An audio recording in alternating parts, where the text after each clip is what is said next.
Well, মার্ভেলের ভক্ত আপনি যদি হয়ে থাকেন তবে এই সপ্তাহে রিলিজ হয়েছে আগাথা অল লং নামে এই ওয়েব সিরিজটি, যার প্রথম দুটো এপিসোড ডিজনি প্লাস হটস্টারে রিলিজ হয়েছে এবং এর হিন্দি ডাব ভার্সান আপনি পেয়ে যাবেন।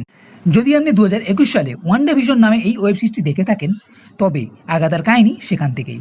আপনি হঠাৎ করেই যদি এই ওয়েব সিরিজটা দেখা শুরু করেন তাহলে হয়তো কিছু বুঝতে পারবেন না, আর এই আগাথা কে সেটাও বোঝা খুবই মুশকিল হয়ে পড়বে, কারণ এর প্রথম দুটো এপিসোডে আগাথা সম্বন্ধে তেমন কিছু বলা হয়নি, হঠাৎ করেই তাকে দেখানো হয়েছে। এই ভিডিওতে আমি আপনাকে জানিয়ে রাখি যে আগাথা হলো একজন পাওয়ারফুল উইচ এবং এর ছোটবেলায় কালো জাদু যখন শিখছিল তার এই কালো জাদু থেকে পালানোর সময়ই সে তার টলির সমস্ত উইচকে মেরে ফেলে এবং তার মাকেও। এরপর ওয়ান্ডাভিশন মানে স্কারলেট উইচ এর থেকে এক স্পেলের জন্যই আগাথা তার শক্তি হারিয়ে ফেলে ও সব কিছু ভুলে যায়।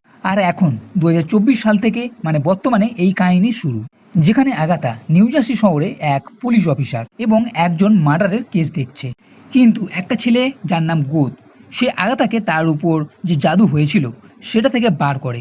আগাথা সবকিছু মনে তো পড়ে কিন্তু সে তার জাদু শক্তি হারিয়ে ফেলেছে এবং আগাথার যে এক পুরাতন বন্ধু বর্তমানে তার শত্রু হতে পারে তাকে দেখানো হবে। এরপর গোত ও আগাথা দুজন মিলে আরও 4জন উইচকে খোঁজে এবং সবাই মিলে উইচ ডাকাতের পথ অনুসরণ করে, মানে এমন এক রাস্তা যেখান দিয়ে গিয়ে পৌঁছলে সে তার সব ইচ্ছা পূরণ করতে পারবে।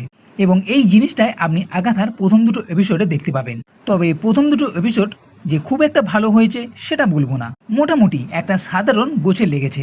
40 মিনিট করে প্রত্যেক এপিসোড আছে এবং প্রত্যেক সপ্তাহে একটি করে নতুন এপিসোড রিলিজ হবে, তাই চাইলে ডিজনি প্লাস হটস্টারে গিয়ে আপনি এই সিরিজটা দেখে নিতে পারেন। প্রথম দুটো এপিসোড তেমন ভালো না লাগলেও পরের এপিসোডগুলো ভালো লাগতেই পারে, সেই আশা নিয়ে প্রথম দুটো এপিসোড আপনি দেখে নিতে পারেন। তো বন্ধুরা, এই ভিডিও যদি ভালো লেগে থাকে তাহলে লাইক করো, কমেন্ট করো, শেয়ার করো আর এই চ্যানেলটি সাবস্ক্রাইব করতে কখনোই ভুলবে না।